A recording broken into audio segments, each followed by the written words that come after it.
Muy buenas tardes. Vamos a continuar con el curso de laderas.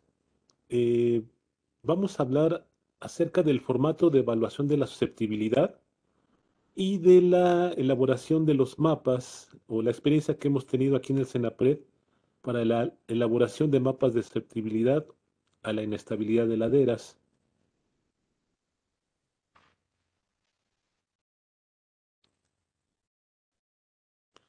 Ok, entonces partimos de esta publicación que se elaboró en el año 2006, que es la guía básica del Senapred para la elaboración de atlas estatales y municipales de peligros y riesgos.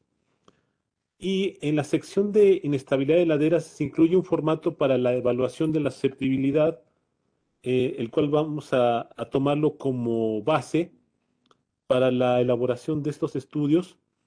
La gran ventaja que tiene el formato es que se puede utilizar sin tener grandes conocimientos de geología o de geotecnia, a diferencia de los métodos numéricos, como mencionaba Leobardo.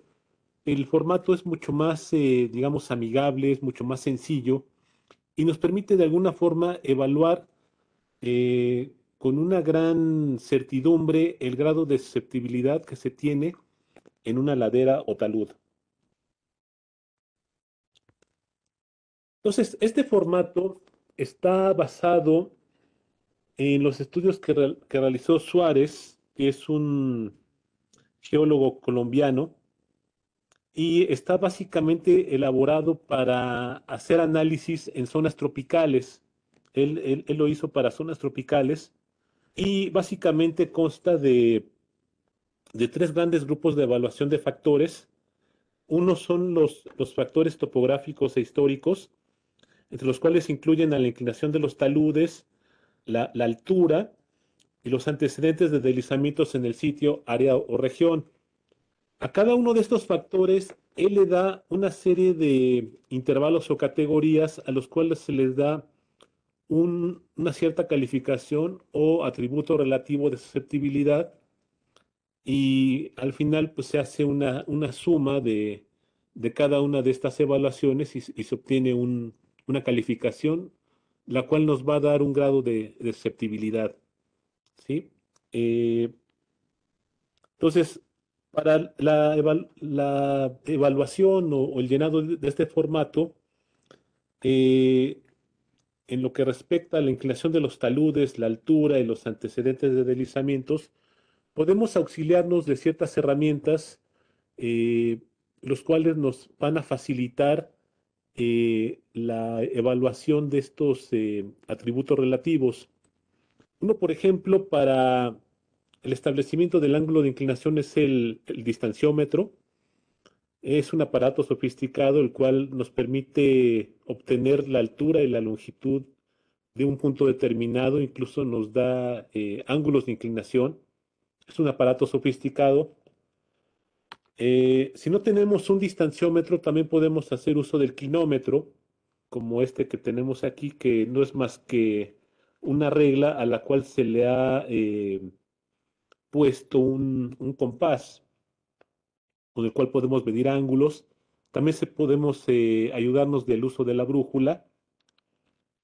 También podemos utilizar el conteo de curvas de nivel auxiliados de cartas topográficas o hacer uso del uso de sistemas de información geográfica. Ya hay mucha sofisticación de métodos y, por supuesto, los SIGs nos ayudan mucho para identificar curvas de nivel y poder sacar de una manera muy aproximada o prácticamente muy certera, muy precisa, eh, la diferencia de elevaciones o la pendiente de una cierta ladera, ¿sí? Este es un caso en Michoacán del Cerro de la Cruz, donde se han producido fenómenos de caída de bloques recientemente, además de flujos de lodo. Aquí podemos observar este ejemplo en el cual podemos sacar perfiles, ¿sí? Y los cuales nos dan de una manera muy detallada el relieve que se presenta en esta zona.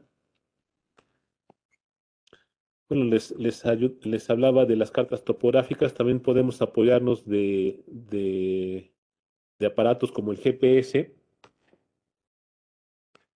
y bueno, pues sacar mapas, sacar cartografía muy detallada de ciertas zonas, ¿no?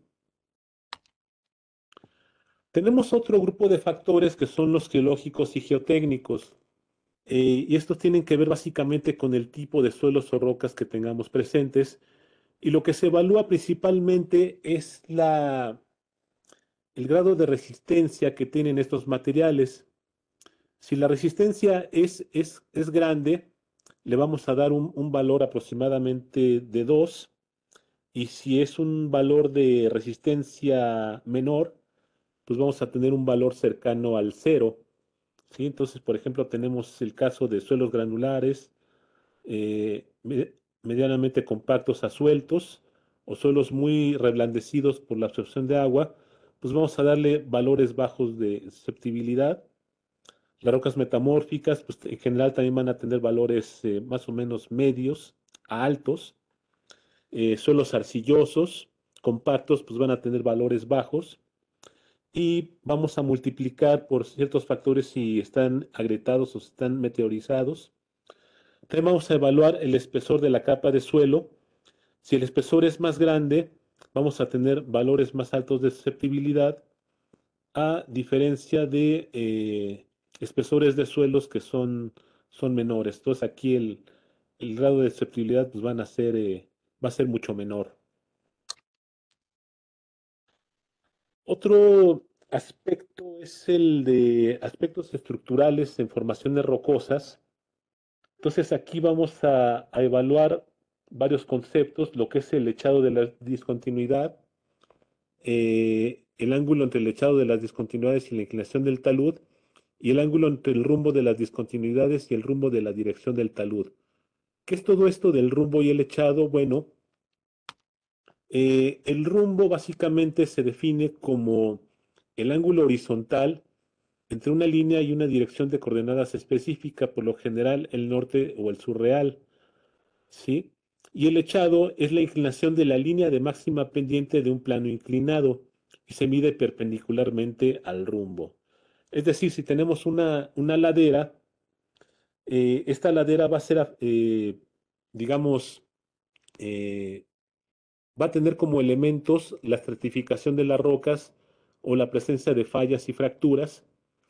Cada uno de estos vamos a considerarlos como si fueran un plano inclinado, y lo que nos interesa saber sobre todo es la relación entre la orientación de la ladera propiamente dicha y la orientación de la discontinuidad. Para eso, bueno, pues nos podemos auxiliar del uso de una brújula, como este caso de la brújula Brunton, la cual tiene esta parte de aquí que es la pínula, esta parte que tenemos aquí, que es esta puntita, y tenemos un nivel tanto horizontal como un nivel vertical que nos ayuda a determinar de manera precisa la orientación del rumbo y del echado. Este es digamos, el uso de la brújula, la manera de utilizarla.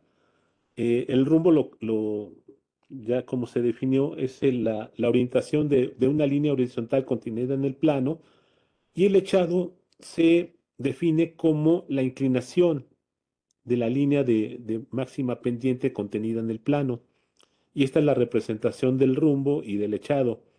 Muchas veces lo que hacemos para facilitar las mediciones es que en vez de sacar el rumbo propiamente dicho, así en esta dirección, ponemos la pínula en orientación perpendicular a lo que es el plano, y sacamos directamente el rumbo del echado. Entonces, esta sería la nomenclatura de lecturas con brújula. Tenemos que, por ejemplo, esta línea que está aquí en color rojo tiene una orientación Norut con 30 grados. Esta que está aquí es Noré con 70. Esta que está aquí en color verde es de Surú 45. Y esta que está aquí en color morado es Suré con 20. Siempre partiendo de como base el, el norte o el sur en dirección este-oeste. Se pueden utilizar grados azimutales, básicamente se refiere a que partimos como cero el norte y en dirección de las manecillas del reloj vamos a contabilizar los grados, 70, 160, 225, 330, hasta terminar con los 360 grados. Les comentaba esto de la relación entre el ángulo de la ladera y de la discontinuidad. Aquí en este esquemita podemos ver esta relación y cómo se considera en el formato. Entonces, básicamente podemos tener dos casos. Una cuando el echado de la discontinuidad es mayor que el ángulo de la ladera y cuando el echado de la discontinuidad es menor que el ángulo de la ladera. En este caso, el ángulo de la ladera está representado en color azul. Entonces, la diferencia entre ambos, en este caso, va a ser un ángulo positivo y en este caso va a ser un ángulo negativo. La diferencia entre ambas mediciones. Y les comentaba que el objetivo es cuantificar la diferencia en orientación e inclinación entre la ladera y la discontinuidad. En este ejemplo, por ejemplo, que tenemos a la derecha, vemos que la orientación de la ladera coincide con la orientación de la discontinuidad. En este caso, tenemos un paquete de estratos, de rocas, que coinciden con la orientación de la ladera. Entonces, bueno, el uso de la brújula es algo muy común en el ámbito de la geología y de la geotecnia. Y les comentaba que podemos medir el rumbo y el echado de estratificación. Por ejemplo, en este caso tenemos una alternancia de calizas y lutitas. Aquí tenemos esta parte que son calizas y podemos medir el ángulo de orientación de la ladera con la brújula. En este caso tenemos una capa de lutitas. Este es un ejemplo de la Sierra Norte de Puebla. Aquí tenemos más ejemplos. Aquí tenemos estratos. Estos los podemos considerar como discontinuidades principales. No siempre tenemos una orientación única de discontinuidades. Podemos tener diferentes planos de discontinuidad, pero generalmente vamos a tomar el más importante. En este caso también, en estas fracturas que tenemos aquí a la derecha, podemos observar que esta sería la orientación preferencial que tienen estas fracturas, aunque pueden tener otros planos. Por ejemplo, en este caso, pues habría un plano perpendicular a este que tenemos aquí, ¿no? Y vamos a sacar la relación entre el ángulo de la ladera o talud con la orientación del plano de discontinuidad que tengamos presente. Aquí más ejemplos, nuevamente donde vemos que la orientación de la ladera coincide con la orientación de estos planos de estratificación, en este caso son calizas, o la presencia de fallas geológicas que también podemos considerarlos como planos de debilidad en las rocas. Eh, Tenemos otro grupo de factores, aquí todavía no estamos concluyendo, que son los factores geomorfológicos y ambientales. Entonces, entre estos factores tenemos las evidencias geomorfológicas de huecos en laderas contiguas, la vegetación y uso de la tierra y el régimen de agua en la ladera. Si tenemos evidencias de antiguos deslizamientos, de caídos de roca, pues vamos a dar un atributo relativo mayor de susceptibilidad a que si tenemos a que si no tenemos evidencias, ¿no? de antiguos casos en la ladera. Y bueno, en lo que respecta a vegetación y uso de la tierra, A las zonas urbanas se les va a calificar con un mayor grado de susceptibilidad, a diferencia de zonas donde hay vegetación intensa, donde prácticamente es cero. Y bueno, también vamos a calificar de manera con un alto grado de susceptibilidad a las áreas deforestadas o a zonas donde tenemos el crecimiento de rocas con raíces de arbustos en las fracturas. Esto provoca que las raíces tengan un efecto como de cuña, lo cual provoca inestabilidad, ¿sí? Les comentaba en la mañana del caso del chiquihuite, si tenemos presencia de arbustos entre las grietas, vamos a tener más susceptibilidad a que estos tengan colapsos. También hablaríamos del régimen de agua en la ladera. Mientras más agua tengamos, pues va a ser mayor la calificación que tengamos para la susceptibilidad, a diferencia de zonas en donde el nivel freático pues, sea inexistente. Y bueno, pues esto nos va a dar una suma total. Si tenemos una suma de calificaciones de más de 10, pues la descripción es que va a ser una susceptibilidad muy alta. Entre 8,5 a 10, pues va a ser alta. De 7 a 8,5 va a ser una susceptibilidad moderada. De 5 a 7 más bien va a ser baja. Y menos de 5 va a ser muy baja. El, el uso o la aplicación de este formato de evaluación, nos ha permitido de alguna forma aplicarlo a la realización de mapas de susceptibilidad. Para la elaboración de la actualización del Mapa Nacional de Susceptibilidad que se llevó a cabo en el año 2020, se aplicó el formato de evaluación a 222 casos documentados pues a lo largo y ancho del país y nos dieron en promedio unos ciertos porcentajes por grupo. Por ejemplo, en el caso de los factores topográficos e históricos, nos dio un valor de 30%. En el caso del tipo de suelos o rocas, nos dio aproximadamente un 24%.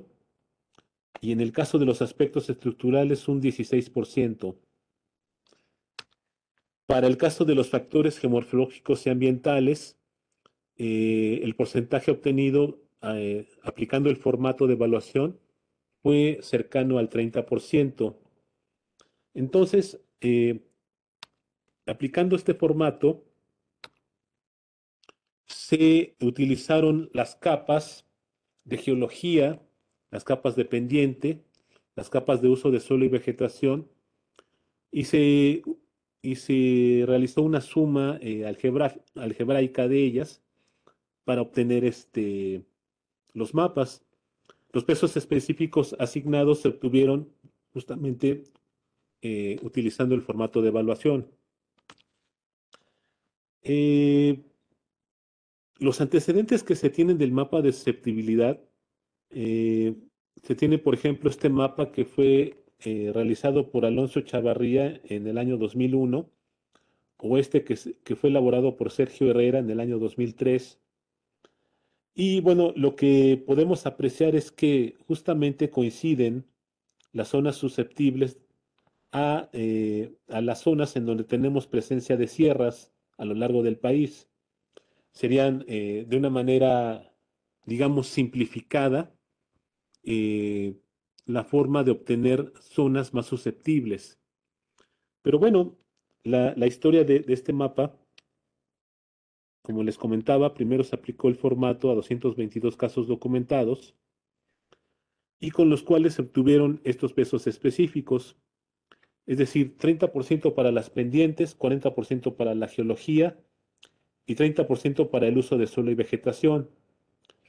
Eh, en una de las lecturas que se les proporcionó para tomar este curso está este informe que se elaboró en el año 2020, que es la actualización del Mapa Nacional de Susceptibilidad, como instrumento preventivo en el marco de la gestión integral de riesgo de desastres. Entonces ahí pueden ver con mayor detalle cómo se elaboraron estos mapas, cómo se elaboraron estos mapas que les comento y cómo se elaboró al final de cuentas el mapa nacional. Entonces, aquí de una manera simplificada, les comento, para el caso de la pendiente del terreno se utilizó un modelo de elevación, el cual se descargó de la página del INEGI, y a este modelo digital de elevación se le aplicaron ciertos intervalos de inclinación, los cuales fueron obtenidos a partir de una publicación de la SEDATU, que es las bases para la estandarización de los atlas para la evaluación de los riesgos, que fue editado en 2014. Y al final de cuentas, este mapa de pendientes fue reclasificado al 30%. Lo mismo ocurrió con las otras variables, con los otros factores. Por ejemplo, para la geología, básicamente se utilizaron dos tipos de análisis originalmente. Uno tomando en cuenta la litología propiamente, la litología a escala 1/250.000 del INEGI, y el otro fue el mapa de fallas y fracturas también del INEGI, escala 1/1.000.000, al cual se le aplicó una retícula de 1 kilómetro de lado y se obtuvo un mapa de densidad de fallas y fracturas. Eh, Al final, ambos mapas se reclasificaron, el de litología al 24% y el de fallas y fracturas al 16%. En lo que respecta al uso de suelo y vegetación, se combinaron los mapas de densidad de arbolado por hectárea de la Comisión Nacional Forestal del Inventario 2019-2014 y las zonas agrícolas y urbanas del INEGI, ambos a escala 1/250.000. Eh, y de aquí, bueno, se obtuvo el mapa de uso de suelo y vegetación reclasificado al 30% para efectos de elaboración del mapa nacional. Eh, Aquí tenemos a la derecha el mapa de susceptibilidad resultante, el cual podemos apreciar que fue diferente, digamos, en el resultado al mapa nacional de susceptibilidad elaborado en el año 2015. Vemos que en este mapa, que es la versión anterior del mapa de susceptibilidad, existen mucho más zonas con alta y muy alta susceptibilidad que se encuentran en color anaranjado y en color rojo, que el mapa que se obtuvo en el año 2020. Entonces, bueno, tomando en cuenta esto, se tomó en cuenta únicamente el factor litológico en la geología, y entonces el mapa de litología se reclasificó al 40%. O sea, en vez de hacer dos mapas, uno de litología con el 24% y uno de densidad de fallas y fracturas al 16%, a la litología se le dio el 40%, y al hacer la suma algebraica de los mapas, del mapa de litología, del mapa de uso de suelo y del mapa de pendientes, este fue el resultado obtenido en el año 2020. A este mapa se le aplicó todavía una máscara con pendientes entre 0 y 6 grados, y este es el mapa final resultante, el cual se encuentra disponible en la página del Atlas Nacional de Riesgos. ¿Sí? Entonces, esta es la versión más reciente del Mapa Nacional de Susceptibilidad. Por supuesto, este mapa va a tener que ser actualizado al menos cada 5 o 6 años, porque, pues bueno, las variables, principalmente las de uso de suelo y vegetación, van cambiando. Quizá no tanto la geología ni las pendientes, aunque bueno, pues sabemos que las pendientes pues, sigan a cambiar un poco por la actividad humana, pero en general lo que más va a cambiar aquí pues, es el uso de suelo y vegetación.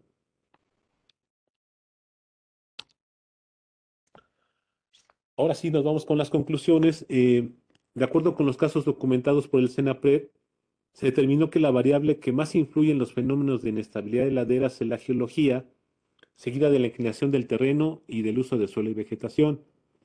A la fecha, el CENAPRED cuenta con dos versiones del mapa nacional, una elaborada en 2015 y la otra en 2020, y su actualización, como les comentaba, va a depender de la actualización de otras capas como la densidad forestal y el uso de suelo y vegetación.